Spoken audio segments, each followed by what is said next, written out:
Welcome to the only daily podcast focusing on compliance news of the day. Each morning, start your day with a cup of coffee and Tom Fox, the voice of compliance, to hear about 4 of the top compliance, corruption, or leadership stories you will need to start your day. The Daily Compliance News is a production of the Compliance Podcast Network. The Daily Compliance News for April 4, 2025, the Tariffs on Penguins edition.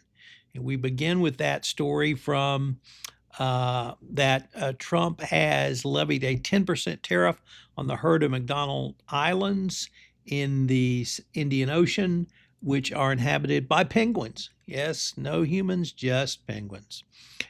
Thank you, Donald Trump, for protecting us. Our first story comes to us from Reuters, which reports that the SEC Commission will shake up both enforcement and exams, and by having them report to new deputy directors. Under the reorganization, enforcement staff will report directly to deputy directors for West, Northeast, and Southeast, as well as deputy directors for specialized units. The SEC currently has 1 deputy director for enforcement and 10 hubs across the country where enforcement and exams staff report to a director of each office. Next, in a very troubling story about resiliency, the BBC reports that Heathrow Airport was warned by airlines about the power supply days before the shutdown. Heathrow was warned about the resiliency of its power supply by Nick Wicking, the chief executive officer of the Heathrow Airline Operators Committee, a group representing airlines. He told members of parliament that he had spoken to Heathrow twice in the week before the closure on March 21. He questioned why the airport was closed as long as it was and why it wasn't prepared.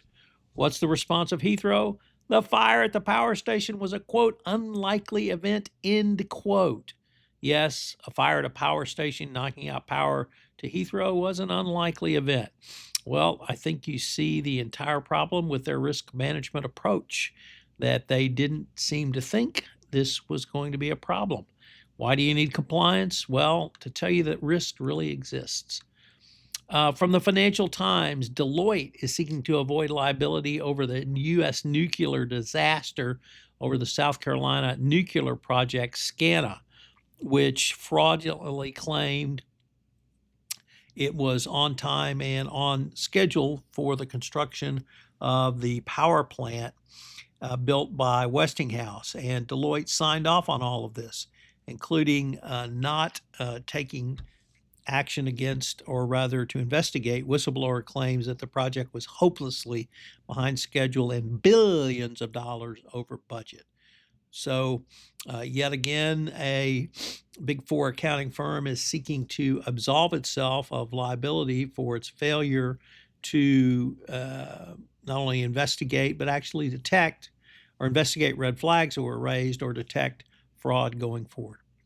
Our final story comes to us from the Wall Street Journal, which says that Ben & Jerry's is announcing, or rather starting a campaign to have Unilever set us free, as the founder launches a long shot bid to buy back the ice cream brand created back in 1978. Unilever recently fired the CEO for doing what Ben & Jerry's does, which of course is activism. And Unilever didn't like that, even though they agreed to allow Ben & Jerry's to continue its activism. So sometimes mergers really aren't that great.